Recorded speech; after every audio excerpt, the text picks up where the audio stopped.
नमस्कार दोस्तों, self study वाला पे आप सभी का स्वागत है। हम कर रहे हैं प्रीलिम्स का क्रैश कोर्स और उसमें अभी हम पॉलिटी पढ़ रहे हैं और पॉलिटी में हमें आज पार्ट 4 पढ़ना है ना, डीपीएसपी। क्वेश्चन साथ के साथ में करते रहना है ना, अभी हर टॉपिक के बाद में बिना क्वेश्चन करे आगे नहीं जाना है ना। चलो तो हम इसमें क्या करेंगे ना, सबसे पहले तो हम एक लिस्ट याद करेंगे कौन कौन से आर्टिकल आ रहे हैं जो कि ये पेपर के लिए काम के हैं। तो इन्हें हम ग्रुप बना के याद करेंगे। एक ग्रुप बनाएंगे 37, 38 एंड 39, 39A, ये एक ग्रुप बनेगा हमारा। दूसरा 40, फिर इसके बाद 41, 42, 43, 43A एंड 43B, ये हमारा एक ग्रुप बनेगा। 3 ग्रुप हो गए ऐसे ना। फिर इसमें 44 अलग हो गया, यहाँ 40 अलग कर दिया। 40 में तो आपको पता ही होगा क्या है ना, पंचायत। 44 में यूसीसी, समान नागरिक संहिता। ठीक, तो ये आपको पता होंगे, इसीलिए हमने इनको एक बेस बनाया, इससे पहले के और इसके बाद के, उस तरह से हम इसको करें।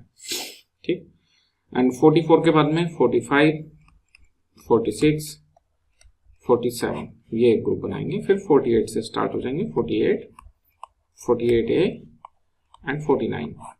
डन।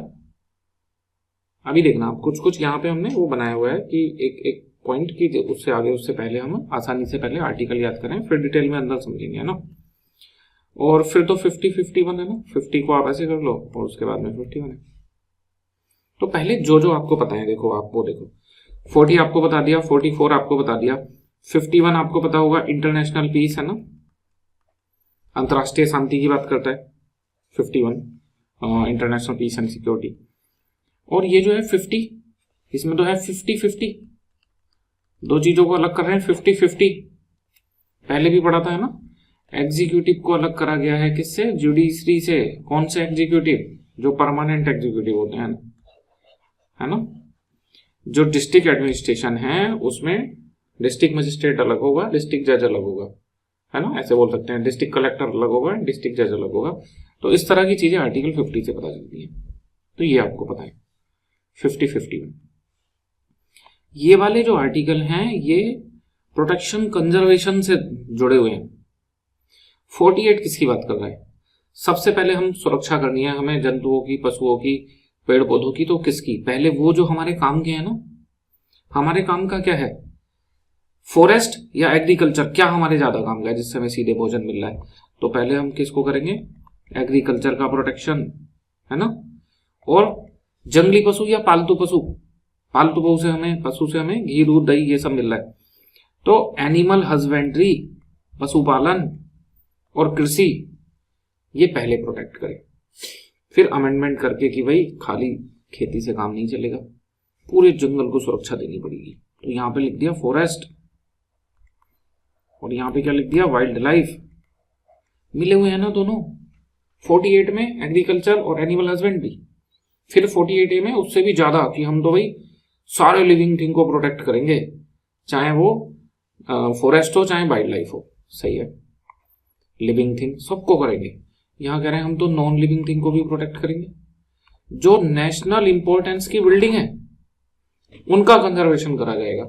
49 ये बोल रहा है, conservation of building of national importance.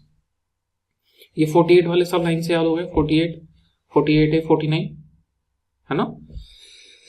पहले एग्रीकल्चर, एनिमल हस्बेंड्री। अभी देखो पहले एक रफ आइडिया लो, फिर डिटेल में देखेंगे इसमें अंदर और भी कुछ बातें हो सकती है ना। जैसे जहां पे ये एनिमल हस्बेंड्री आपने पढ़ी है, तो क्यों वहां दुधारू पशुओं को मारा नहीं जाएगा, उनकी नस्ल सुधारी जाएगी, नस्ल सुधारने में वैज्ञानिक तरीके अपनाए जाएंगे।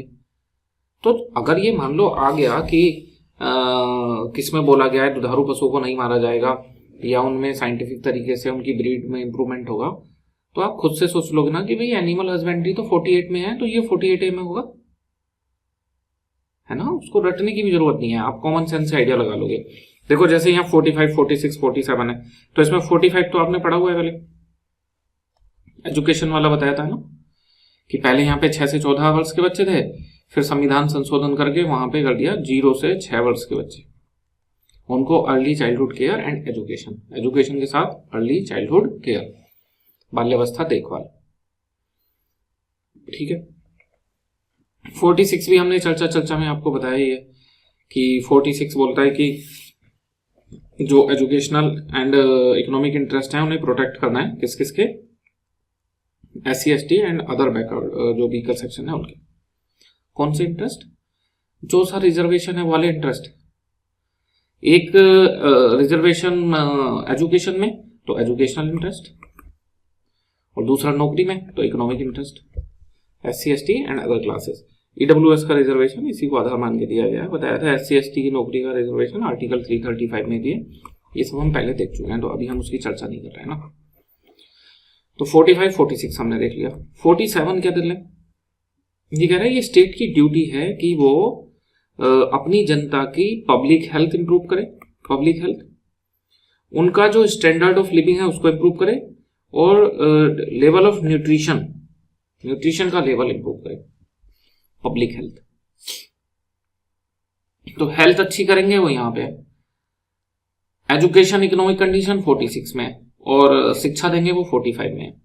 अरे शिक्षा दे दोगे तो फिर ये तो खुद ही इंप्रूव हो जाएगा, है ना, ऐसे लिंक कर लेंगे। 45 46 47 में क्या है, 45 में एजुकेशन की बात करी गई है, अर्ली चाइल्डहुड केयर की बात करी गई है, 46 में फिर एजुकेशनल एंड इकोनॉमिक इंटरेस्ट की बात की गई है, 47 में पब्लिक हेल्थ।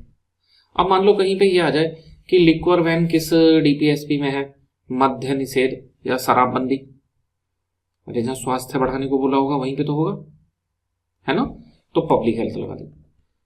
मतलब आप एक अगर मेन पॉइंट पकड़ लोगे तो वहां से आप तुक्का भी लगा सकते हो। अभी हमने ऐसे ग्रुप में बताया, फिर सब पूरा बताएंगे। यहां से यहां तक देखो लाइन है 41 42 43। पहले नंबर पे लोगों को चाहिए, पहले नंबर पे काम, है ना, काम के लिए उन्हें क्या मिलेगी, शिक्षा। और अगर उन्हें काम ना मिल पाए तो उन्हें क्या चाहिए, फिर उन्हें सार्वजनिक सहायता, कि उन्हें कोई बेरोजगारी भत्ता वगैरह दो, सार्वजनिक सहायता यानी कि पब्लिक असिस्टेंस, है ना। तो बहुत सारी योजनाएं या बहुत सारे जो सरकार पेंशन वगैरह देती है, बेरोजगारी भत्ते देती है, वो 41 में उसकी ड्यूटी बताई गई है कि या तो वो अपने लोगों को काम दे, उसके लिए उन्हें शिक्षा दे, या फिर उनको पब्लिक असिस्टेंस, सार्वजनिक भत्ते दे, है ना। चलो काम मिल गया, तो क्या खाली काम से काम चल जाएगा? कोई आपको कहीं ऐसे बहुत गंदी जगह में बैठा दे जहां पीने का पानी ना हो, लाइट की ठीक से व्यवस्था ना हो, हवा दूषित हो, और 1 महीने काम करके बीमार हो जाओ, खाली काम से काम नहीं चलेगा। तो 42 में इन्होंने बोला है कि ह्यूमन वर्क कंडीशन होनी चाहिए, ह्यूमन वर्क कंडीशन, कार्य की मानवीय दशाएं होनी चाहिए। और जब यह बोला है कार्य की मानवीय दशाएं, तो साथ में इन्होंने मैटरनिटी रिलीफ भी बोला है, मैटरनिटी रिलीफ, प्रसूति सेवा वगैरह, है ना। तो जो चलता है इंस्टीट्यूशनलाइज्ड डिलीवरी वगैरह, वो इस 42 आर्टिकल में आ जाएगा। पहले नंबर पे काम, दूसरे पे काम की न्याय संगत दशाएं, और न्याय संगत दशाओं के साथ में मैटरनिटी रिलीफ है, वो छुट्टियां वगैरह जो अनपेड पेड लीव होती हैं, है ना, वो सब इसमें आ जाएगा, अभी हम देखेंगे आगे। बताना काम मिल गया और काम की दशाएं संगत है, इससे काम चल जाएगा, या सैलरी भी चाहिए, वेतन भी चाहिए, है ना। तो 43 जो है, आर्टिकल 43 वो बोलता है कि एक मिनिमम लिविंग वेजेस, एक निर्वाह मजदूरी चाहिए, निर्वाह मजदूरी, न्यूनतम निर्वाह मजदूरी, जिससे उसका जीवन यापन चल पाए, है ना। अब वो आदमी कहे मेरी न्यूनतम निर्वाह मजदूरी तो 2 लाख रुपए, तो सरकार कहेगी फिर वो नहीं, उसने यहां मिनिमम लगा दिया, फिर तुम क्या करो, अपना कर लो, कॉटेज इंडस्ट्री, छोटा उद्योग लगा लो। वो कहेगा मेरे पास पैसा नहीं है, मैं अकेला नहीं लगा सकता, तो कई लोगों के साथ मिलकर लगा लो, कोऑपरेटिव सोसाइटी। 43A में कोऑपरेटिव सोसाइटी होगी, है ना, सॉरी 43A में नहीं है कोऑपरेटिव सोसाइटी, 43B में। यहां पे क्या है, जैसे जो कंपनी है वो ग्रो कर रही है, तो वो वर्कर की मेहनत से कर रही है, और अगर कंपनी बंद होगी तो उसका सबसे ज्यादा प्रभाव जो है वर्कर पे पड़ेगा, उनकी नौकरी चली जाएगी। तो कंपनी के डिसीजन में उनका कुछ से होना चाहिए ना। तो 43A में यह है कि जो डिसीजन मेकिंग है उसमें वर्कर्स का पार्टिसिपेशन, मैनेजमेंट में वर्कर का पार्टिसिपेशन। तो ये हमारा एक ग्रुप है। अभी हम फिर से रिवाइज कराएंगे, डोंट वरी, अभी हमने कुछ कुछ इसका आइडिया दिया। ये वाले आर्टिकल क्या है इनमें लाइन से देखो। 36 तो सबसे पहले डेफिनेशन दे रहा है, किसकी डेफिनेशन? स्टेट की। और डेफिनेशन में बस ये लिखा है कि भाग 3 में जो राज्य का मतलब था वही भाग 4 में भी जहां जहां राज्य या स्टेट लिखा हुआ आएगा उसका सेम मीनिंग होगा। और भाग 3 में राज्य का मीनिंग हमने देखा था अनुच्छेद 12 में, तो उसको अब हम दोबारा बताने वाले नहीं है ना। आर्टिकल 37 क्या बोलता है फिर? जैसे जो भाग 3 में लिखा है वो गारंटी है, वो आपको मिलेगा, वरना आप सुप्रीम कोर्ट जा सकते हो, वो जस्टिसिएबल पार्ट है। तो इन्होंने यहाँ सबसे पहले ये बता दिया कि भाई भाग 3 पढ़ के आए हो जस्टिसिएबल, तो किसी मुगालते मत रहना, ये जस्टिसिएबल पार्ट नहीं है। तुरंत ये बता दिया, राज्य की परिभाषा बताती नॉन जस्टिसिएबल है ये। 37 में इनका नेचर बताया गया डीपीएसपी का, ये गैर वाद योग्य है।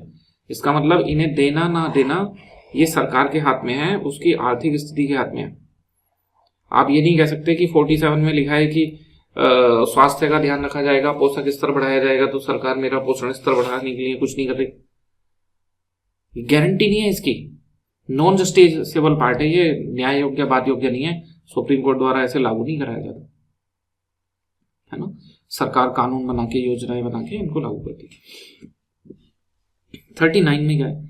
39 बड़े काम का आर्टिकल है इसमें। अच्छा 38 तो रह गया इसमें ना।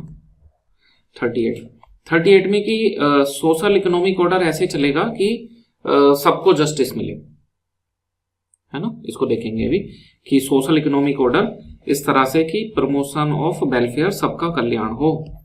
तो ये तो बहुत सुना होगा आपने, इंडिया एक वेलफेयर स्टेट है, लोक कल्याणकारी राज्य है। ऐसे आ जाए, भारतीय संविधान का कौन सा अनुच्छेद उसे लोक कल्याणकारी घोषित करता है? तो यही आएगा आर्टिकल 38। तो पहले राज्य की परिभाषा, फिर उसका इस पार्ट का नॉन जस्टिसेबल होना, फिर लोक कल्याणकारी होना, फिर 39 में 6 डीपीएसपी हैं, जैसे 19 में 6 अधिकार थे। 39A इसे बाद में जोड़ा गया है, इसमें है equal justice and free legal aid. अब देखो हम दोबारा से आपको बताते हैं सब। 36 मन में आप इसको सोचना, इसमें क्या है? स्टेट की परिभाषा कि भाग 4 में हम जहां भी बोलेंगे राज्य ये नहीं करेगा या राज्य ये करेगा, तो राज्य का मीनिंग क्या होगा? वैसे अफर्मेटिव है तो यही बोलेंगे, राज्य ये करेगा, राज्य ये करेगा ना। 37 की भाई ये नॉन जस्टिसेबल है, ये स्टेट की डेफिनेशन है। 38 की वेलफेयर स्टेट है, लोक कल्याणकारी राज्य। 39 सर्टेन डीपीएसपी, तो इसमें सरकार के लिए 6 डायरेक्टिव हैं और बड़े अच्छे अच्छे डायरेक्टिव हैं, उनको देखेंगे बाद में। 39A equal justice and free legal aid, समान न्याय निःशुल्क विधिक सहायता। फिर ये आ गया हमारा 40। ये जो 40 है हमारा, ये एक पॉइंट है, इसके आगे के हम अलग सीक्वेंस बनाएंगे, पीछे के अलग। तो 40 में क्या है? पंचायत। इसके बाद में हमने क्या सीक्वेंस बनाया है? 41, 42, 43, 43A एंड 43B। फिर हमारा क्या आ जाएगा? Hold 44 UCC. 41 में एक नंबर पे क्या लोगे? काम। दूसरे नंबर पे काम की न्याय संगत दशाएं। तीसरे नंबर पे निर्वाह मजदूरी, मिनिमम वेतन चाहिए। और ये सब से आप खुश नहीं हो तो 43A में आपको मिलेगा प्रबंधन में हिस्सेदारी। और 43B यहाँ पे इन सब से खुश नहीं हो तो आप कर सकते हो कोऑपरेटिव सोसाइटी। हो गया याद? अब कुछ और बातें काम के साथ में और क्या है? शिक्षा या सार्वजनिक सहायता। न्याय संगत के साथ क्या है? Maternity relief. निर्वाह मजदूरी के साथ में क्या है? कॉटेज इंडस्ट्री, कुटीर उद्योग। ये प्रबंधन हो गया, कर्मकारों की हिस्सेदारी प्रबंधन में, कोऑपरेटिव सोसाइटी। 44 तक याद हो गए? बताओ कोई ज्यादा भारी बात है? इसके बाद फिर 45, 46, 47 ये हमारा एक ग्रुप है। 48, 48A एंड 49 ये दूसरा ग्रुप है। 50, 51 ये वाला तो बड़ा आसान है याद करना, है ना। 48 में agriculture and animal husbandry. 48A में forest and wild life. And 49 में नेशनल इंपॉर्टेंस के मॉन्यूमेंट्स। इनका कंजर्वेशन करना है। 50 में कार्यपालिका का न्यायपालिका से पृथक्करण, ठीक। और 51 में अंतर्राष्ट्रीय शांति और सुरक्षा, इंटरनेशनल पीस एंड सिक्योरिटी। अब ये बचे बेचारे 45, 46, 47, है ना। तो 45 आप पहले पढ़ गए हो, शिक्षा 0 से 6 वर्ष के बच्चों को शिक्षा और बाल्यावस्था देखभाल। 46 में SC, ST एंड जो अदर वीकर सेक्शन है उनके एजुकेशनल एंड इकोनॉमिक, एजुकेशनल और जो इकोनॉमिक इंटरेस्ट है उनका प्रोटेक्शन। और 47 इसमें हेल्थ, न्यूट्रिशन वैल्यू बढ़ाएंगे, इन सब की बातें की गई है। तो उम्मीद है लिस्ट तो आपको याद हो गई होगी, है ना। डन। बीपीएसपी याद हो गए 36 से 51 तक क्या क्या है। अब इनके पहले फीचर्स देखेंगे, फिर इन डीपीएसपी में जो जो हमें पढ़ने हैं डिटेल से उनको देखेंगे। सब डीपीएसपी में डिटेल में जाने की जरूरत नहीं पड़ती है। तो पहले तो जब भी पढ़ते हैं किसी के फीचर तो यही किस संविधान से लिए गए, आयरलैंड के संविधान से लिए गए हैं, आयरिश कॉन्स्टिट्यूशन से, है ना। और एक क्वेश्चन ये भी आ सकता है 1935 का जो अपना अधिनियम था, भारत शासन अधिनियम, उसमें इंस्ट्रूमेंट ऑफ इंस्ट्रक्शंस थे, इंस्ट्रूमेंट ऑफ इंस्ट्रक्शंस। तो डीपीएसपी इनसे मेल खाते हैं, बस अंतर है इनमें और डीपीएसपी में। डीपीएसपी पता है किसके लिए है बताना, विधायिका के लिए, कार्यपालिका के लिए, या दोनों के लिए। विधायिका के लिए भी है, चाहे राज्य की संसद है, राज्य का विधानमंडल, चाहे संसद है केंद्र में, वो इनके अनुसार कानून बनाएंगे तो इन पे भी लागू होते हैं। और ये कार्यपालिका पे भी लागू होते हैं ना। ये जो इंस्ट्रूमेंट ऑफ इंस्ट्रक्शंस थे ये खाली governor general of India and governors, state में गवर्नर्स के लिए होते थे। तो ये खाली एग्जीक्यूटिव के लिए निर्देश थे, और जबकि हमारे डीपीएसपी एग्जीक्यूटिव के साथ साथ लेजिस्लेचर के लिए भी निर्देश है। तो हमें दो फीचर पता चल गए कि ये आयरलैंड से लिए हैं, 1935 के इंस्ट्रूमेंट ऑफ इंस्ट्रक्शन से मेल खाते हैं। बस अंतर यह है कि वो एग्जीक्यूटिव के लिए थे, ये एग्जीक्यूटिव लेजिस्लेचर दोनों के लिए। पार्ट 4 में है आर्टिकल 36 से 51 तक है, ये सब तो पता ही है आपको, है ना। इंडिया को एक वेलफेयर स्टेट करते हैं, ये भी हमने देख लिया। लोक कल्याणकारी राज्य आर्टिकल 38 है ना। इसके बाद में फिर एक इनकी विशेषता, फंडामेंटल राइट जस्टिसेबल है, ये नॉन जस्टिसेबल है, गैरवादी योग्य, गैर न्याय योग्य, ये भी क्लियर है ना। नंबर 6, वो नकारात्मक माने जाते हैं फंडामेंटल राइट, क्योंकि वो स्टेट पे पाबंदियां लगाते हैं, ये मत करना, ये मत करना। ये नेचर में कैसे माने जाते हैं, सकारात्मक, है ना। और नंबर 7, ये फंडामेंटल राइट के माने जाते हैं पूरक। पूरक क्यों? फंडामेंटल राइट को माना जाता है कि ये राजनीतिक न्याय ये सुनिश्चित करते हैं। भारतीय संविधान में प्रस्तावना में शुरू में न्याय है ना 3 तरह का, राजनीतिक न्याय, सामाजिक न्याय, आर्थिक न्याय।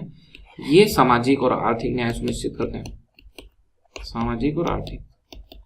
तो दोनों मिलके हमारे उद्देश्य पूरे कर रहे हैं ना, जो उद्देशिका में थे शुरू में, फिर प्रियम्बल में ना। तो ये दोनों एक दूसरे के पूरक माने जाते हैं। सुप्रीम कोर्ट ने भी ये डिसीजन दिया है, दोनों एक दूसरे के पूरक है ना।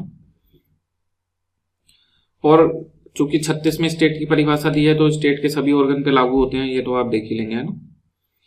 और भीमराव अंबेडकर ने इनको नोबेल फीचर बताया। आर्टिकल 32 को क्या बताया था, हार्ट एंड सोल, है ना। ये हम पढ़ चुके हैं, डन। तो ये हमने इसके फीचर्स देख लिए। अब एक एक करके हमें कुछ कुछ आर्टिकल जो हमारे काम के हैं वो देखने हैं। 36 कोई देखने की जरूरत नहीं है, स्टेट की परिभाषा दी है, राज्य की परिभाषा वो सेम है आर्टिकल 12 वाली। किसी को नहीं आती तो वापस जाके उसको देख लेना क्लास को, है ना। 37 इसको भी देखने की जरूरत नहीं है, ये हमने बता दिया 37 की नॉन जस्टिसेबल है, ये भाग गैरवाद योग्य है ना, ये भी हमने देख लिया। 38 से हमको देखना है। 38 में शॉर्ट में तो हमने पढ़ लिया कि भाई ये वेलफेयर स्टेट है, लोक कल्याणकारी राज्य की स्थापना करते हैं, काम तो इतने से ही चल जाएगा। बट इसमें 2 आर्टिकल है, 38(1) एंड 38(2). तो थोड़ा सा जान लो, काम तो आपका इसी से चल जाएगा कि ये वेलफेयर स्टेट है ना। तो 38 में ये बोला है कि स्टेट लोगों के वेलफेयर को प्रमोट करेगा। कैसे? कि सोशल ऑर्डर को ऐसे मेंटेन करेगा कि उससे social, economic and political justice, वही जो प्रीएम्बल में दिया है, वो इंश्योर हो। ये 38(1) में लिखा है। इसका मतलब अगर कोई बिल्कुल सटीक से पूछे कि वेलफेयर स्टेट कौन सा आर्टिकल डिक्लेयर करता है, तो 38 में भी 38(1) कि हम वेलफेयर स्टेट को प्रमोट करेंगे, उसके लिए ऐसा सोशल ऑर्डर लाएंगे जिससे political, social, economic justice ensure हो। 38(2) जो है इसको बाद में संविधान संशोधन करके 44th अमेंडमेंट से जोड़ा गया 38(2) को, है ना। इसमें क्या बोला गया? सरकार जो है वो इनइक्वलिटीज कम करने की कोशिश करेगी, इनकम की इनइक्वलिटीज को कम करने की कोशिश करेगी, है ना, और स्टेटस की जो अपॉर्चुनिटीज वगैरह है उनको बढ़ावा देगी। ये 38(2) में बोला गया। मोटे तौर पे जो इससे क्वेश्चन आएगा कि वेलफेयर स्टेट किस आर्टिकल से, तो 38 है। बाकी हमने दोनों देख लिए 38(1), 38(2। ठीक, अब हम जाते हैं 39। यहां से क्वेश्चन आ सकते हैं ना। 39 में 6 हैं, 39A, 39B, 39C, 39D, 39E and 39F। ये 6 आर्टिकल हो गए ना। 39F जो है इसको बाद में जोड़ा गया है 42वें संविधान संशोधन से। इनमें क्या क्या बताया गया? 39A में ये बोला है कि मैन या women equally have the right to an adequate means of livelihood. देखना जरा, एडिक्वेट मीन्स ऑफ लाइवलीहुड, आजीविका। आजीविका के समान अवसर मिलेंगे। एडिक्वेट मीन्स पर्याप्त साधन, आजीविका के पर्याप्त साधन। जरा सोच के बताना, इसमें और आर्टिकल 16 में क्या अंतर है? 16 में भी कह रहे हैं कि नौकरी में समानता, अवसर में समानता मिलेगी, है ना, वो भी नौकरी की बात कर रहे हैं, और आजीविका भी नौकरी है। आजीविका मतलब अपना जीवन यापन कैसे चला रहे हो आप। दोनों में अंतर क्या है? 16 तो है सार्वजनिक, है ना, सार्वजनिक रोजगार में, यानी कि सरकारी नौकरी में किसी के साथ भेदभाव नहीं करा जाएगा, वो आर्टिकल 16 है। 39 है, बहुत बड़ा आर्टिकल है, मतलब बहुत महत्वपूर्ण आर्टिकल है। ये हमारे राज्य को, यानी कि central government, state government, panchayat, municipality, इन सबको ये जिम्मेदारी देता है कि भारत में रहने वाले लोगों को जीविका के पर्याप्त अवसर मिले। ये स्टेट की जिम्मेदारी है। इसका मतलब ना केवल सरकारी क्षेत्र में बल्कि निजी प्राइवेट क्षेत्र में भी नौकरियां हों, है ना। ये प्राइवेट सेक्टर की नौकरियां बढ़ाना भी किसकी जिम्मेदारी है? गवर्नमेंट की जिम्मेदारी है। आर्टिकल 39A बोलता है। डन। और ना केवल सरकारी और प्राइवेट नौकरियों को बढ़ाने की जिम्मेदारी, बल्कि कोई आदमी नई नौकरी करना चाहता, अपना काम करना चाहता है, अपना बिजनेस करना चाहता है ना, तो जो एक इकोसिस्टम है बिजनेस का, इंडस्ट्री का, एंटरप्रेन्योरशिप, उस सबको भी सरकार बढ़ावा देगी, उद्योगों को भी बढ़ावा देगी। ये आर्टिकल 39A बोलता है। अंडरस्टैंड?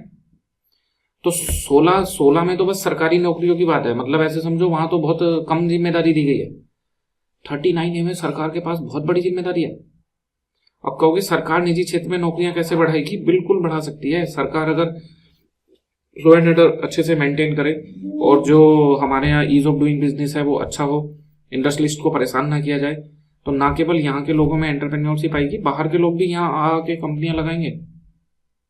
और अगर ये सब नहीं होंगे तो यहाँ जो पैसे वाले हैं वो देश छोड़ छोड़ के भाग जाएंगे। अंडरस्टैंड? तो पूरा एक एनवायरनमेंट क्रिएट करना सरकार की जिम्मेदारी है। Article 39A, adequate means of livelihood सबको मिले, चाहे निजी क्षेत्र में, चाहे सरकारी क्षेत्र में, चाहे वो खुद का बिजनेस करें। अंडरस्टैंड? तो 16 से काफी बड़ा आर्टिकल है ये। ठीक, फिर अब देखते हैं 39B, 39C, ये भी बहुत महत्वपूर्ण है ना। ये आर्टिकल हमें काफी सही लगता है। 39A, B, C, इसमें सभी ये बढ़िया है। 39B क्या बोलता है देखना, ये बोल रहा है कि जो भारत में नेचुरल रिसोर्सेज हैं, लोहा, सोना, चांदी, तांबा, जो भी भारत में मिल रहा है, भाई वो चूंकि भारत के भीतर से निकाला जा रहा है तो उस पर अधिकार तो सभी भारतीयों का है ना। ऐसा थोड़ा ना जिसने निकाल लिया उसका हो गया, उद्योगपति का हो गया। इन रिसोर्सेज पे हर भारतीय का अधिकार है। तो ये 39 भी ये बोलता है कि इन रिसोर्सेज का मालिकाना हक ऐसे दिया जाएगा कि सभी लोगों का सर्वोत्तम हित हो, पूरे भारत की जनता का सर्वोत्तम हित हो। ऐसा नहीं कि बस एक इंडस्ट्रियलिस्ट को सस्ते दामों में मिल गया और उसी का इंटरेस्ट हो गया और हम लोगों को कोई फायदा नहीं हुआ। भारत के जो संसाधन है, जो नेचुरल रिसोर्सेज हैं, उनकी ओनरशिप ऐसे होगी कि सभी लोगों का, जो कॉमन पीपल हैं, उनका मैक्सिमम बेनिफिट हो, सर्वोत्तम हित हो। अंडरस्टैंड? तो 39B भी बहुत बड़ी जिम्मेदारी दे रहा है सरकार को कि भारत के रिसोर्सेज को ऐसे मिसयूज नहीं करने देंगे। माइनिंग में तो लोग इलीगल माइन करके ले जाते हैं, तो जो ले गया बस उसी का हो गया, फिर हम लोगों को क्या मिला? सर्वोत्तम हित नहीं हो पाया ना, सभी का सर्वोत्तम हित। 39C क्या बोल रहा है? ये भी काफी महत्वपूर्ण आर्टिकल है। ये कह रहा है कि जो देश की अर्थव्यवस्था है उसका संचालन ऐसे करा जाएगा, देश की अर्थव्यवस्था का संचालन, कि वेल्थ का कंसेंट्रेशन ना हो। ऐसे ना हो कि अमीर और अमीर होते चले जा रहे हैं, गरीब और गरीब होते चले जा रहे हैं। तो ये 3 बहुत बड़ी जिम्मेदारियां हैं सरकार के ऊपर। भाई वेल्थ का कंसेंट्रेशन तो बढ़ता ही चला जा रहा है, 1% लोगों की संपत्ति बढ़ती चली जा रही है और नीचे 40% की घटती चली जा रही है ना। वेल्थ में तो इनइक्वलिटी बहुत ज्यादा है, इनकम में तो फिर भी इनइक्वलिटी कम है, वेल्थ में बहुत ज्यादा इनइक्वलिटी। ABC समझ में आ गया? बड़े बढ़िया आर्टिकल है ना। 39 में तो बस हमने ऐसे पढ़ लिया सर्टेन DBSP, लेकिन 39A adequate means of livelihood, 39B की ओनरशिप ऐसे होगी कि पूरी कम्युनिटी का गुड हो, एंड 39C इकोनॉमिक सिस्टम ऐसे ऑपरेट करा जाएगा कि वेल्थ का कंसेंट्रेशन ना हो। 39D क्या बोल रहा है? ये भी बढ़िया है। Equal pay for equal work. बताओ कितनी शर्म की बात है, ये बात भी संविधान में लिखनी पड़ रही है कि समान कार्य के लिए समान वेतन। मतलब सब कुछ लिखा हुआ होगा तभी मानोगे, है ना। बताओ ये कोई लिखने की बात है, समान कार्य के लिए समान वेतन, लेकिन महिलाओं और पुरुषों के साथ भेदभाव करा जा रहा है। उसी काम के लिए महिला को कम वेतन मिल रहा है, उसी काम के लिए पुरुष को ज्यादा वेतन मिल रहा है। तो भेदभाव है तो फिर लिखना पड़ेगा, है ना। अगर स्वच्छता की आदत नहीं होगी समाज में तो शौचालय के लिए भी अभियान चलाना पड़ेगा। अब उसमें शर्म की कोई बात नहीं है। दूसरे देश तो मजाक बनाते होंगे कि भाई एक देश है वहां के प्रधानमंत्री शौचालय के लिए कैंपेन चला रहे हैं, बट क्या करेंगे, अब लोगों को हैबिट नहीं है तो चलाना पड़ेगा, है ना। तो 39D equal pay for equal work, बहुत मामूली बात है, फिर भी हमें यहाँ पे लिखनी पड़ी और क्वेश्चन में ये आ जाता है तो आप इसको ध्यान रखेंगे। 39E ये भी बहुत कमाल का आर्टिकल है, इस पे अभी डिबेट भी चल रही है, तो ये आ भी सकता है करंट अफेयर्स में, है ना। कोई बड़े इंडस्ट्रियलिस्ट हैं, नाम अभी ध्यान नहीं आ रहा हमें, शायद मूर्ति है ना, नारायण मूर्ति, क्या नाम है उनका। तो उन्होंने ये बोला है कि भारत को तरक्की करनी है तो काम के घंटे बढ़ाने पड़ेंगे, 8 घंटे प्रतिदिन से बढ़ा के शिफ्ट बढ़ानी पड़ेगी, 13-14 घंटे की शिफ्ट करनी पड़ेगी। मतलब इस तरह का कोई उनका स्टेटमेंट है। अभी हम इस डिबेट में नहीं जा रहे कि वो सही कह रहे हैं गलत कह रहे हैं, है ना। ज्यादा आबादी वाले देश के लिए सही है या ये नियम कम आबादी वाले देश के लिए। जब बहुत बड़े आबादी का बहुत बड़ा हिस्सा बेरोजगार है तो जिन लोगों को नौकरी मिली है उनसे कहोगे तुम ज्यादा काम करो, या दूसरों से कहोगे कि आ जाओ एक शिफ्ट में तुम भी काम करो, है ना। जापान में देख के कुछ आइडिया बना के बोल तो दिया कि भाई ये होना चाहिए, डन। तो हर देश की डेमोग्राफिक कंडीशंस अलग अलग होती हैं, वो सब अलग बात है ना। वो मेंस के हिसाब का टॉपिक है, वहां डिस्कस करा जाएगा कि कार्य के घंटे कम ज्यादा क्या हो सकता है ना। अभी आप ये समझो 39E का रिलेशन इससे कैसे है। 39E ये बोलता है कि वर्कर मैन वुमेन और टेंडर एज वाले चिल्ड्रन, टेंडर एज किसको वहां बोला है कि अभी लोगों में एनर्जी है, एक्सपीरियंस नहीं है, जो नए नए लोग हैं, ऐसे मानो 16, 17, 18, 19, 20, 21, 22 साल वाले, ये सब लोग। तो इन लोगों की worker man women tender age इन लोगों की हेल्थ एंड स्ट्रेंथ, इसका मिसयूज नहीं होने दिया जाएगा, दुरुपयोग नहीं होने दिया जाएगा, शोषण नहीं होने दिया जाएगा। अंडरस्टैंड? इसी आर्टिकल में ये सारी चीजें छुपी हैं। अगर आप एक आदमी से 14 घंटे काम कराओगे तो वो क्या करेगा? सोएगा और काम करेगा, सोएगा और काम करेगा। तो क्या उसका जन्म इसलिए हुआ है? क्या उसे अपनी personal life, family life, spiritual growth का कोई राइट नहीं है? फैमिली के लिए तो उसे कोई टाइम ही नहीं मिल रहा, अपनी पर्सनल इंडिविजुअल ग्रोथ के लिए, अपनी एक स्पिरिचुअल जर्नी के लिए तो उसे टाइम ही नहीं मिल रहा, है ना? तो फिर तो वो मतलब एनिमल एग्जिस्टेंस है कि खाने के लिए पैसा, पैसे के लिए काम, और सोना पैसे कमाना, खाना सोना पैसे कमाना खाना, है ना? एनिमल एग्जिस्टेंस हो गया है। तो ना फैमिली लाइफ है और ना ही कोई स्पिरिचुअल ग्रोथ हो रही है। तो इन चीजों के लिए टाइम ना मिलना, कि आप उसकी फैमिली लाइफ के लिए टाइम नहीं छोड़ रहे, आप उसकी स्पिरिचुअल ग्रोथ के लिए टाइम नहीं छोड़ रहे, इंडिविजुअल ग्रोथ के लिए टाइम नहीं छोड़ रहे, तो इसका मतलब आप उसकी हेल्थ एंड स्ट्रेंथ का मिसयूज कर रहे हो, है ना? इन्हीं डीपीएसपी के अकॉर्डिंग फिर काम के घंटे और ये सब डिसाइड करे जाते हैं।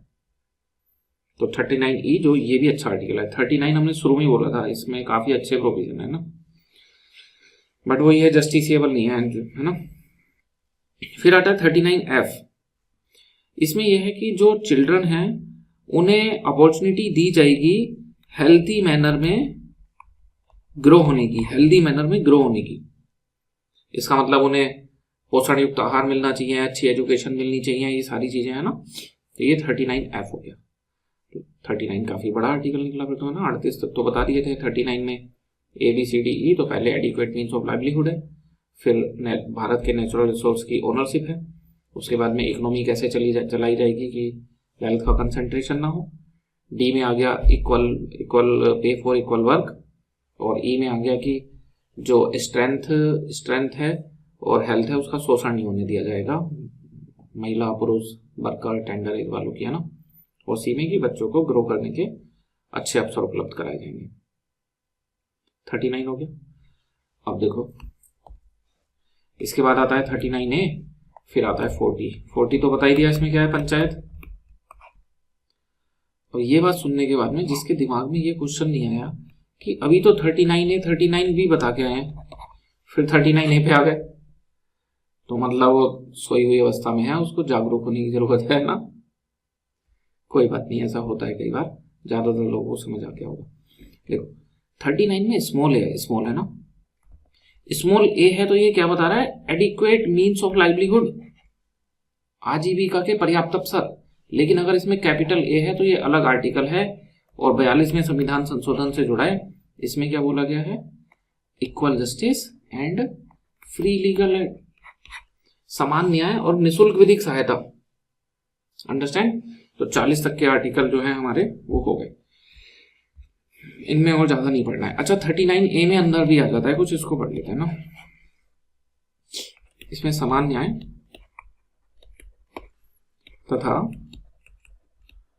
निःशुल्क विधिक सहायता, ये लिखा हुआ है। तो निःशुल्क विधिक सहायता किसको मिलती है, कौन देता है, किस एक्ट से मिलती है, इस पे भी कई बार क्वेश्चन आ जाता है ना। तो इसको थोड़ा सा आप समझ लो। देखो national legal service authority act है, national legal service authority act and 1987, है ना। National legal service authority act 1987, इसने ऐसे बनाए हुए हैं नेशनल लेवल पे, सुप्रीम कोर्ट के लेवल पे। देखो अथॉरिटी है नेशनल लेवल पे नालसा, स्टेट लेवल पे सालसा, है ना। उसमें ए नहीं आएगा तो SL ऐसे आप ऐसे मान लो, थोड़ी DL ऐसे। ये अथॉरिटी बनी हुई है जिले में, राज्य में और राष्ट्रीय स्तर पे। ये अपने अपने क्षेत्र में दो काम करते हैं, दो काम। एक काम तो हम पढ़ेंगे अभी, जब जुडिशरी पढ़ेंगे, तो वो है लोक अदालतें लगाना, उसमें मदद करते हैं लोक अदालतों में, है ना। ठीक। और दूसरा निःशुल्क विधिक सहायता के लिए एडवोकेट अवेलेबल कराना, ठीक है, जो आपकी तरफ से केस लड़ेगा, आपसे फीस नहीं लेगा। क्यों? क्योंकि उसकी फीस सरकार देगी। तो ये लोग उसका पैनल मैनेज करते हैं। क्लियर है? तो कौन देता है निःशुल्क विधिक सहायता? ये संस्थाएं देती हैं। किस कानून से देती हैं? इससे। अब क्या रह गया, किसको मिलती है निःशुल्क विधिक सहायता? इस पे भी क्वेश्चन आया हुआ है। देखो तो किस को, कौन एलिजिबल पर्सन कौन है ना? SC ST, इनकम का कोई क्राइटेरिया नहीं है ना SC ST के लिए, कि SC ST हैं तो उनको निःशुल्क विधिक सहायता मिलेगी। वुमेन को मिलेगी, इसमें भी इनकम का क्राइटेरिया नहीं है। चिल्ड्रन को मिलेगी, ये हो गया। तीसरे नंबर पे जो ह्यूमन ट्रैफिकिंग के विक्टिम है, बेगार वाले विक्टिम है, उनको निःशुल्क विधिक सहायता मिलेगी। जो पर्सन विद डिसेबिलिटी है ना, अब तो इनको दिव्यांग बोला जा रहा है, तो इनको निःशुल्क विधिक सहायता मिलेगी। कोई डिजास्टर वगैरह हुआ है, फ्लड, अर्थक्वेक, ड्राउट, तो डिजास्टर वालों को भी मिलेगी, है ना। इंडस्ट्रियल वर्कर को मिलती है। सबसे पहले समझो है ना, सभी को नहीं मिलती। कहीं सब भारत में सभी नागरिकों को निःशुल्क विधिक सहायता प्राप्त है तो गलत हो जाएगा। किस किस को मिल रही है वो लिस्ट IAS के पेपर में आया हुआ क्वेश्चन है, स्पेशली बता रहे हैं ना। इसके अलावा जो पर्सन ट्रायल फेस कर रहे हैं उनको भी मिल जाती है। जो कस्टडी में है उनको भी ये मिल जाती है ना। बाकी कुछ इनकम बेस्ड क्राइटेरिया है। मान लो आप इन कैटेगरी में नहीं आ रहे, जनरल हो, तो उसके लिए आपकी इनकम 1 लाख से कम होनी चाहिए, तब आपको विधिक सहायता मिलेगी। लेस देन 1 लाख होता ना, 1 लाख से कम इनकम वाला, जिसकी वार्षिक इनकम 1 लाख से कम है, तो वो महीने के कितने रुपए कमा रहा है ना? सोच के बताओ आप। मुश्किल से 8,000 रुपए। तो जो आदमी महीने के 8,000 रुपए कमा रहा है, 4 लोगों का पेट भर रहा है उससे अपने परिवार में, उससे कह रहे हैं कि तुमको निःशुल्क विधिक सहायता नहीं देंगे, तुम्हारी इनकम 1 लाख से ज्यादा है। वो कर पाएगा ये सारी चीजें, कि न्यायालय की फीस देना, दस्तावेज की कोई फीस है तो वो देना, वकील की फीस देना, उसके लिए भी कठिन है ना। ये 1 लाख का अलग क्राइटेरिया काफी कम है, थोड़ा सा ज्यादा होना चाहिए। जो ट्रांसजेंडर है उनके लिए ये 2 लाख का क्राइटेरिया है, ट्रांसजेंडर के लिए।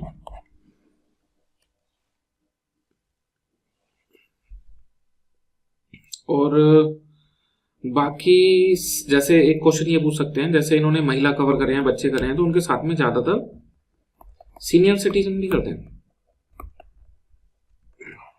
पर इसमें पता नहीं क्या है, इसमें सीनियर सिटीजन को कवर नहीं करा गया। अगर वो जनरल के हैं तो जनरल वाला क्राइटेरिया फुलफिल करेंगे तभी उनको फ्री लीगल एड मिलेगी, है ना। ओके, तो हमने आर्टिकल 40 तक पढ़ लिया ऐसा करके। अब 41 में कुछ एक्स्ट्रा नहीं है, जो है वो हमने बता दिया आपको। 41 में 3 चीजें, काम, शिक्षा या सार्वजनिक सहायता, बस इसमें इतना ही पढ़ना है ना। ठीक। 42 में था काम की न्याय संगत दशाएं, इसमें इतना ही पढ़ना है। एक था मैटरनिटी रिलीफ, इसमें पढ़ सकते हो आप, है ना, कि मैटरनिटी रिलीफ का जो है नए कानून के हिसाब से 26 वीक की पेड लीव मिलती है ना। और अगर ये 2 बच्चों के लिए है, अगर 2 से ज्यादा 3 बच्चे होते हैं तो वही पिछला वाला 12 वीक वाला नियम लगता है। थोड़ा सा बेसिक नोट्स में लिखा है, तो हल्का सा आपको पता होना चाहिए, वहां से आप पढ़ लेना है।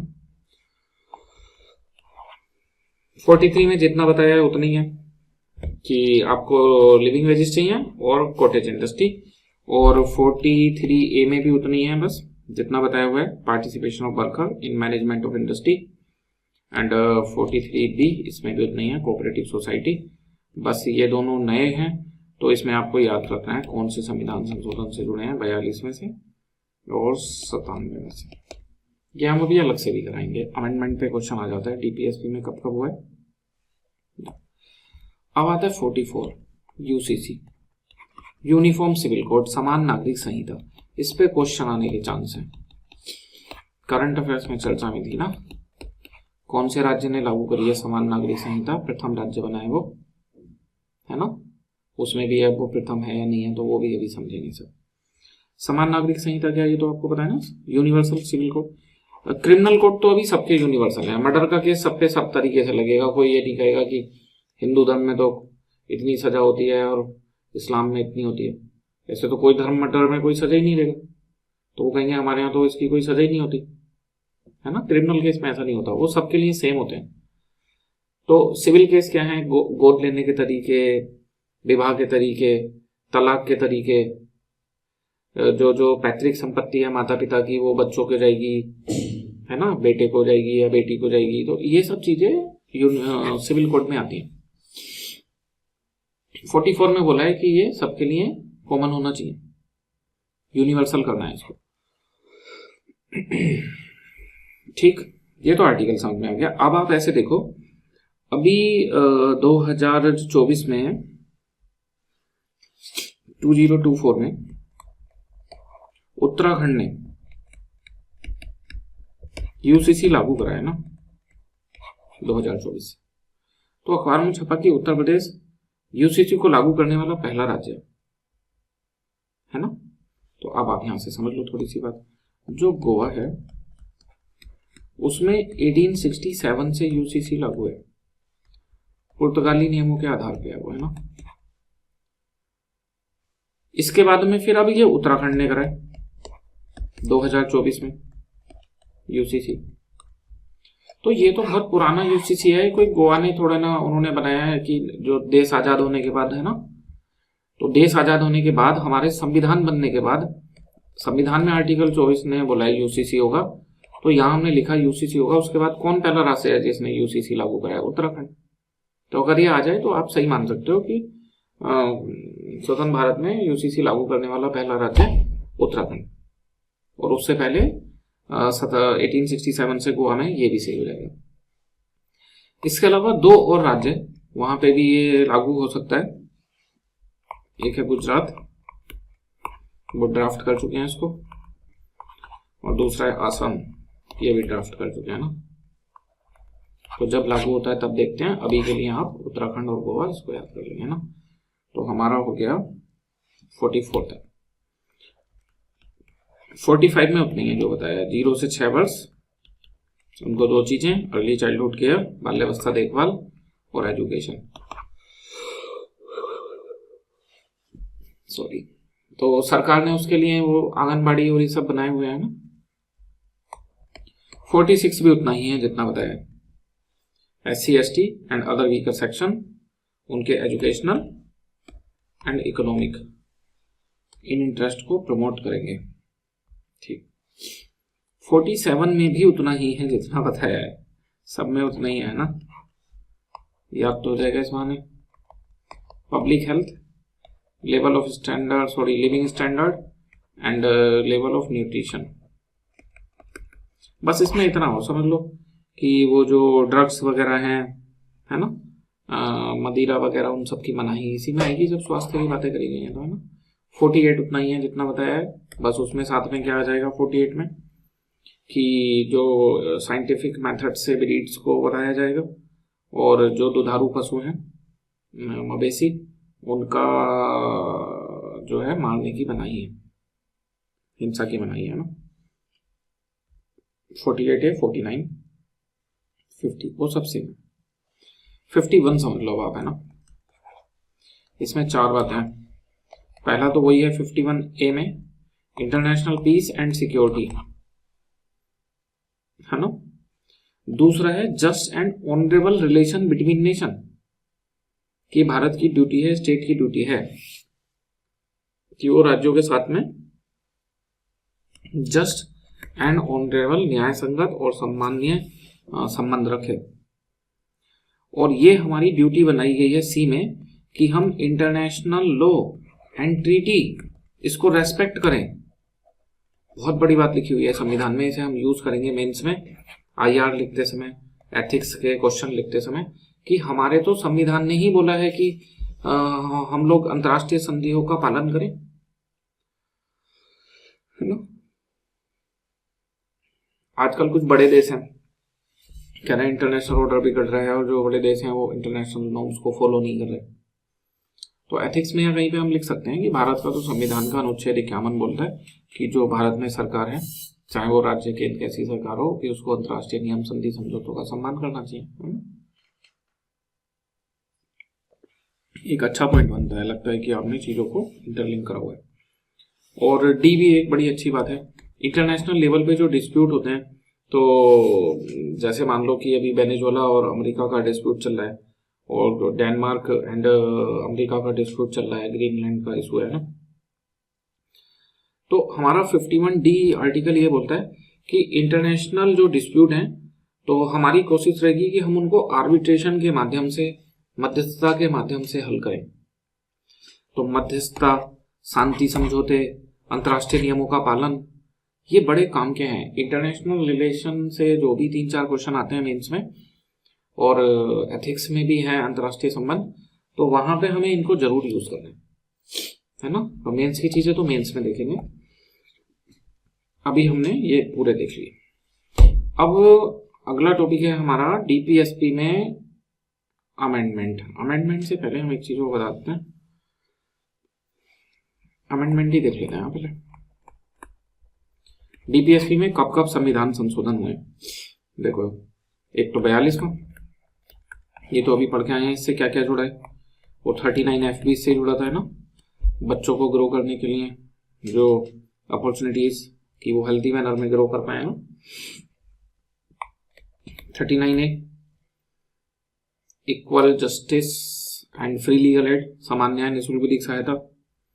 43A भी इससे जुड़ा है, प्रबंधन में कर्मकारों की हिस्सेदारी। एंड 48A भी इससे जुड़ा है, जिसको बोला गया है forest and wild life sanctuary का भी प्रोटेक्शन करेंगे। 42 में तो अच्छे खासे चेंज करें, है ना। बाकी एक चेंज इसका 44 ने करा है, वही 38 में जो 2 जोड़ा था, है ना, कि सोशल ऑर्डर को ऐसे मेंटेन करेंगे, 38(2). इसके अलावा नया आर्टिकल तो नहीं जोड़ा है इसने 86 ने, बट आर्टिकल 45 की विषय वस्तु चेंज कर दी। पहले वहां से लिखा था 6 से 14 वर्ष के बच्चों को शिक्षा, उसमें अभी कर दिया 0 से 6, और उसमें तो शिक्षा की जगह अर्ली चाइल्डहुड केयर एंड शिक्षा दोनों जोड़ दिया ना। और एक ही आपको पता ही है 97th वाला कोऑपरेटिव सोसाइटी, तो 43B। 4 संविधान संशोधन हैं जो डीपीएसपी से रिलेटेड। 42nd जो सीधे सीधे रिलेटेड है ना, ऐसे तो और भी कर सकते हैं। 42nd, 44th, 86, 97 नोट्स में लिखे हुए हैं, इनको आप पढ़ लेना, इनसे भी क्वेश्चन आ जाते हैं ना। अब एक जो क्वेश्चन कभी कभी आ जाता है कि जो डीपीएसपी हैं उनका कैटेगराइजेशन, कि इनमें से सोशलिस्ट डीपीएसपी कौन से हैं। Socialist DPSP. गांधीयन कौन से हैं, गांधीवादी, समाजवादी, इनको बोलेंगे समाजवादी, इनको गांधीवादी। और एक है लिबरल इंटेलेक्चुअल,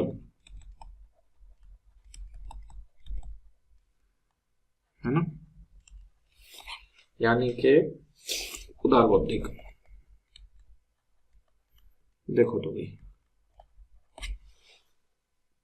इनकी हम पहचान बनाएंगे कि इनकी क्या पहचान है, देख लो जरा एक मिनट, फिर ड्रा करते हैं। डीपीएसपी तो हमें याद ही हो गए, तो हम फिर से अलग क्यों याद करें कौन कौन से, उसमें से पहचान बना ले रहे हैं, फिर हमें याद है, हम देख लेंगे कौन कौन से सोशलिस्ट हैं। जो डीपीएसपी आपको कुछ समाजवादी वो होता है ना, जो असमानता को कम करता है, जो गरीब लोग हैं उन्हें कुछ बांटता है, कुछ देता है, तो जो जो ऐसे डीपीएसपी हैं जो सरकार से समानता बढ़ाने को कह रहे हैं, असमानता कम करने को कह रहे हैं, जनता को कुछ देने के लिए कह रहे हैं, वो सबके सब डीपीएसपी कैसे हो जाएंगे, समाजवादी। तो आप सोच के बताओ, आर्टिकल 38 वेलफेयर स्टेट, कल्याणकारी राज्य, यही तो कह रहा है कि जो विकास में पिछड़ गए हैं उनकी मदद करो, वही तो है कल्याणकारी राज्य, है ना। तो इतना क्लियर है ना कि जो कल्याणकारी राज्य की व्यवस्था है वो तो फिर समाजवादी में आएगी हर हाल में ना। इसके अलावा देखो 39 में आपने जो भी पढ़े थे, आजीविका के अवसर उपलब्ध कराना, असमानता को रोकना, समान कार्य के लिए समान वेतन, वो सब भी इनइक्वलिटीज को कम कर रहे हैं, जनता को कुछ ना कुछ दे रहे हैं, तो वो भी इसी में आएंगे ना। 39A उसमें तो निःशुल्क विधिक सहायता, वहां भी जनता को कुछ दे रहे हैं, वो भी समाजवादी में आएगा। ठीक, इसके बाद में फिर आता है 41, 42, 43, इनमें सब में जनता को कुछ ना कुछ दे रहे हैं। 41 में कि काम देंगे वरना फिर सार्वजनिक सहायता देंगे, न्याय संगत दशाएं होंगी, है ना, निर्वाह मजदूरी, ये सब के सब समाजवादी हो गए।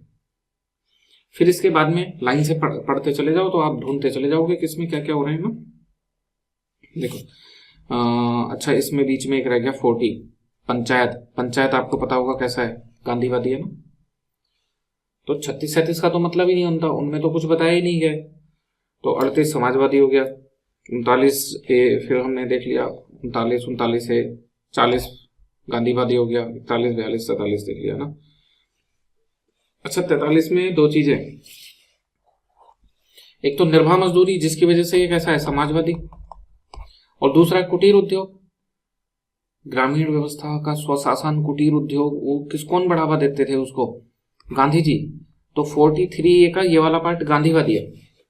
तो 43 जो है वो गांधीवादी भी है और समाजवादी भी, निर्वाह मजदूरी की वजह से समाजवादी और कुटीर उद्योग की वजह से गांधीवादी, है ना। इसके बाद में फिर आता है 43A, कह रहे हैं मजदूरों की भी भागीदारी होनी चाहिए प्रबंधन में मजदूरों की भागीदारी, 43A। तो बहुत इंटेलेक्चुअल बात कर रहे हैं ना कि भाई उनपे सबसे ज्यादा फर्क पड़ेगा उद्योग धंधे बंद होने का या उसके किसी भी डिसीजन का, तो ये लिबरल इंटेलेक्चुअल है 43A। ठीक, आपका रिवीजन भी हो जाएगा, आप लाइन से लिखते चले जाओ और आपका यहां से काम चलता चला जाएगा, है ना। फिर इसके बाद में है 43B, कोऑपरेटिव सोसाइटीज, उनको बढ़ावा देना, तो मिल के काम करना, पंचायत, ग्रामीण स्वशासन, ये तो सब गांधीवादी बातें हैं। 43B कैसा हो गया, गांधीवादी। सबके लिए समान नागरिक संहिता हो, सबके कानून, ये छोटे छोटे की धर्म के हिसाब से होंगे, ये सब नहीं, थोड़ा बड़ा सोचो, इंटेलेक्चुअल। 44 लिबरल इंटेलेक्चुअल हो गया ना। इसके बाद में 45 है, पढ़ाने की बातें तो करी जाती हैं कि बच्चों को पढ़ाओ, अच्छी बात है, लेकिन कह रहे हैं 6 साल तक के बच्चों का भी पोषण का ध्यान रखो, उनकी पढ़ाई का ध्यान रखो, तो वो बड़ी बात है। वो कैसा हो गया, लिबरल इंटेलेक्चुअल, 45 भी है ना। इसके बाद में है 46। अब देखो 46 कहां पे आएगा। 46 में बोला है कि कृषि का प्रोटेक्शन करेंगे, नहीं 46 में कृषि कहां है, वो तो 48 में आएगा ना। 46 में बोला है SC, ST and weaker section के एजुकेशनल एंड इकोनॉमिक इंटरेस्ट का प्रोटेक्शन, तो उन्हें नौकरी आरक्षण कुछ दे रहे हैं ना। तो कौन सा वाला बन गया, समाजवादी। पहचान बना लो आप, किसकी क्या पहचान है ना, तो आप फिर आसानी से उसको कर लोगे। इसके बाद में 47 पोषण स्तर को बढ़ावा देंगे, तो उसके लिए क्या करेंगे, कुछ जैसे ये स्कूल में मिड डे मील है, आंगनबाड़ी में, ये सब बांट रहे हैं पोषण स्तर को बढ़ावा देने के लिए। तो 47 उस हिसाब से क्या बना, समाजवादी, है ना। लेकिन 47 में ये भी बोला है कि शराबबंदी वगैरह, तो उस वजह से ये कैसा हो गया, गांधीवादी। गांधीवादी पिकेटिंग कराते थे, आपने हिस्ट्री में पढ़ा होगा, है ना, जो शराब की दुकानें हैं उनके चारों तरफ। ठीक, तो एक एक आर्टिकल दो में भी आ सकता है। इसके बाद में 48 कि जो एग्रीकल्चर और एनिमल हस्बेंड्री है उसका, तो 48 इसमें भी आएगा, इसमें भी आएगा। जैसे वहां पे है दुधारू पशु को मारा नहीं जाएगा, अहिंसा, तो अहिंसा की वजह से किसमें आ गया, गांधीवादी। और उसमें है कि उनकी नस्ल को वैज्ञानिक तरीके से सुधारा जाएगा, तो वो लिबरल इंटेलेक्चुअल हो गया 48। ठीक है ना। इसके बाद में जो 48A है वो तो लिबरल इंटेलेक्चुअल में आएगा कि भाई आपने काम की चीजें छोड़ के फिर फॉरेस्ट एंड वाइल्ड लाइफ का भी प्रोटेक्शन कर रहे हो, नॉन लिविंग थिंग का भी कर रहे हो, मॉन्यूमेंट वाला, तो वो भी इसमें ही आएगा, है ना। इसके बाद में 50 कार्यपालिका का न्यायपालिका से पृथक्करण, वो इसमें आएगा। 51 इंटरनेशनल पीस वगैरह, वो इसमें आएगा। और चूंकि 51 में शांति की बात चल रही है, शांति, अहिंसा, आपसी बातचीत से, तो वो फिर गांधीवादी में भी आएगा। तो हमारी आपको सलाह है कि आप इसको रटना मत, इनकी एक ऐसे पहचान बिठाना और फिर कि कौन सा आर्टिकल किस में आ रहा है वो सोचते चले जाना, इससे आपका काम चल जाएगा, रटने की जरूरत नहीं पड़ेगी, है ना। ओके, तो ये हमने इसमें देख लिया ना। फिर इनसे कभी फंडामेंटल राइट से इनकी तुलना हो सकती है ना, तो हम पढ़ ही चुके हैं एक तरह से फंडामेंटल राइट और डीपीएसपी की तुलना, तो है ना, कि ये पॉलिटिकल जस्टिस इंश्योर करते हैं, ये social justice plus economic justice करते हैं, ये जस्टिसेबल है, ये नॉन जस्टिसेबल है, ये निगेटिव है नेचर में, सभी नहीं है ना, मेनली निगेटिव है, और ये पॉजिटिव है, ये भी पॉजिटिव है, क्या निगेटिव, ये भी हमें पता है, ये पार्ट 3 में है, ये 4 में है ना, ये आर्टिकल 12 से 35 तक है, 36 से 51 तक है। अभी तो मामूली बातें, इनको क्या करेंगे ना, पीसीएस जैसे एग्जाम में, मेंस में कभी आ सकता है, तो वहां लिखने के काम में आएंगी, तो पढ़ के भी समझ में आ जाएगा, तो हम इस चक्कर में नहीं कर रहे। फिर अपना बचता है केस लो। तो केस लो तो जब झगड़ा पता चलेगा तभी तो पता चलेगा सुप्रीम कोर्ट में विवाद क्या चल रहा है। जैसे प्रियम्बल में केस लो पढ़े थे, तो वहां झगड़ा क्या था कि प्रियम्बल संविधान का भाग है या नहीं है, ये झगड़ा था। तो कोई कह रहा था भाग है, कोई कह रहा था नहीं है, तो फिर कौन कौन से डिसीजन में क्या क्या बोला गया वो हमने सीक्वेंसली याद करा। ऐसे फंडामेंटल राइट, इसमें झगड़ा क्या था कि फंडामेंटल राइट के लिए कॉन्स्टिट्यूशनल अमेंडमेंट एक्ट जो है वो लॉ की परिभाषा में आता है या नहीं आता, इसका मतलब इससे फंडामेंटल राइट को बदला जा सकता है या नहीं।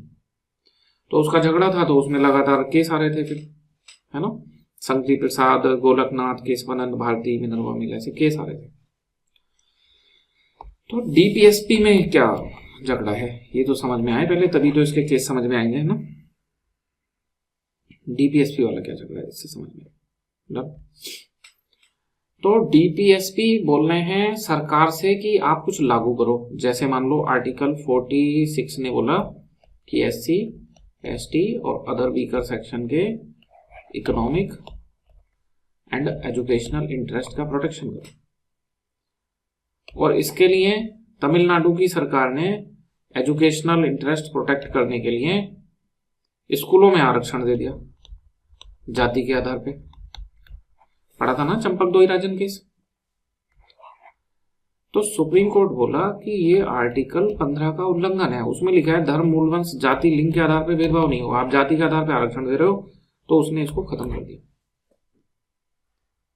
डीपीएसपी को लागू करने जा रहे थे तो फंडामेंटल राइट का उल्लंघन नहीं कर सकते, इसका मतलब डीपीएसपी फंडामेंटल राइट ऊपर है, डीपीएसपी नीचे है, फंडामेंटल राइट को सुपरमेसी दे दी, सुपरमेसी।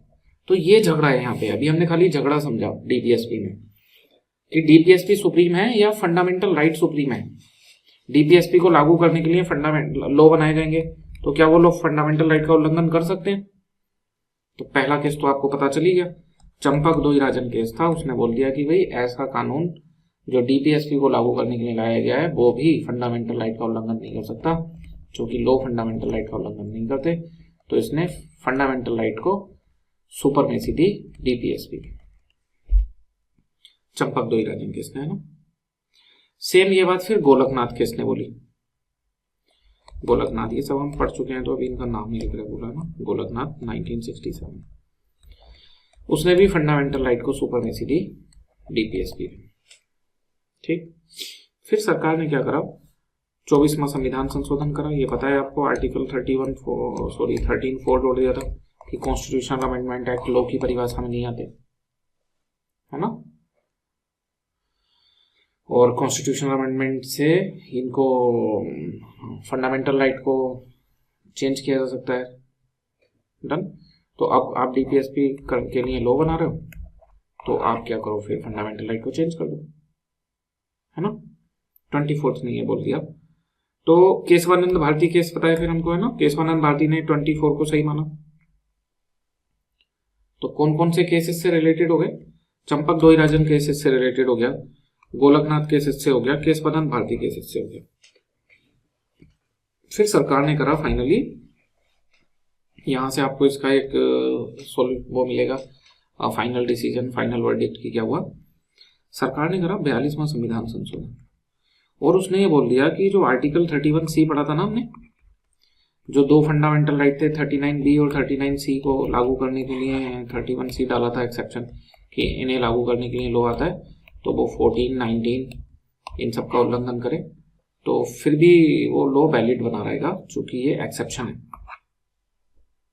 सुप्रीम कोर्ट उसे खत्म नहीं करेगा क्योंकि एक्सेप्शन है। तो 42वें संविधान संशोधन ने बोल दिया कि 31 से सी खाली इन दो पे लागू नहीं हो रहा, सभी डीपीएसपी पे हो रहा है, ऑल डीपीएसपी। इसका मतलब हम कोई भी डीपीएसपी लागू करने के लिए लॉ लाएंगे तो वो फंडामेंटल राइट का उल्लंघन कर सकता है। अब इनसे ये पूछो, तुमने 42वां संविधान संशोधन कर दिया तो आर्टिकल 13 में फिर वैसे ही लिखा हुआ है कि लो फंडामेंटल राइट का वायलेशन नहीं कर सकते। जब यहाँ लिख रहे हो कि कोई भी डीपीएसपी के लिए लॉ लाएं तो वो कर लेगा, है ना। तो ये तो वैसे ही था, बहुत एक्सट्रीम था। तो ये सुप्रीम कोर्ट ने इसको स्ट्रक डाउन कर दिया। और फिर आता है मिनर्वा मिल केस। उसने बोला कि जो जुडिशियल रिव्यू है वो हमारा बेसिक स्ट्रक्चर है और आप हमें छीन नहीं सकते कि कोई भी डीपीएसपी है तो वो 31C में कर दिया उसका एक्सटेंशन ना। तो ये इससे रिलेटेड केस हुए। चंपक दोहिराजन केस है, गोलकनाथ केस है, केशवानंद भारती केस है, मिनर्वा मिल केस है ना। इसके अलावा जैसे फंडामेंटल राइट है, जनता को राइट मिले हुए हैं, तो क्या भाग 3 में है या कहीं और भी राइट मिले हुए हैं? तो हमने देखा और भी जगह है। 300A में संपत्ति का अधिकार है, 325 में मतदाता सूची में शामिल होने का अधिकार है, 326 में वोट डालने का अधिकार है, बाकी जगह भी राइट है। तो ऐसे क्या जो सरकार को डीपीएसपी हैं, डायरेक्टिव्स हैं कि सरकार को क्या कैसे करना चाहिए, वो खाली भाग 4 में है या कहीं और भी है? तो देखो इससे अलग भी है। आर्टिकल 335 में है, ये ऑलरेडी आप पढ़ चुके हो है ना। 46 के साथ ही पढ़ाया था कि ये दोनों मिलकर आरक्षण देते हैं कि SC ST अगर किसी जॉब में इनका रिप्रेजेंटेशन कम है तो सरकार वहां पे इनके लिए विशेष व्यवस्था कर सकती है, लेकिन जॉब की क्वालिटी से कंप्रोमाइज नहीं करेंगे। तो ये सीधे सीधे सरकारी नौकरी में आरक्षण की बात कर रहे हैं ना। 335 सरकार को निर्देश है कि सरकार ऐसा करे, सरकार करे तो ठीक है, ना करे तो ठीक है ना। इसलिए बोलते हैं आरक्षण जो है वो फंडामेंटल राइट नहीं है, ठीक। अगर सरकार खत्म कर दे तो फिर कोर्ट नहीं जा सकते कि हमारा आरक्षण खत्म कर दिया, क्योंकि वो आपका कोई फंडामेंटल राइट नहीं है ना। तो उसमें रेट जो रिस्ट्रिक्शन हो वो सब नहीं आता। फिर है 350A, ये हम पढ़ेंगे बाद में, भाग 17 में है ना। तो ये कह रहे हैं कि जो छोटे बच्चे हैं उनको जो जो जो प्राथमिक शिक्षा है वो मातृभाषा में देनी चाहिए, मातृभाषा, प्राइमरी एजुकेशन मदर टंग। तो स्टेट इसको बढ़ावा दे, ये भी उनके लिए डायरेक्टिव्स हैं। 351 में दिया गया है कि इंग्लिश को हिंदी को प्रमोट करेगा सेंटर। ये सेंटर के लिए स्पेशल डायरेक्टिव्स है ना। तो ये 3 डायरेक्टिव्स आप और अलग याद रखेंगे, इनसे अलग 335, 350A एंड 351, ये दोनों भाग 17 में है और ये वाला भाग 16 में है ना। तो इतना पढ़ के हमारा भाग 4 डीपीएसपी ये कंप्लीट हो गया। आज इस क्लास में इतना ही। जय हिंद, जय भारत।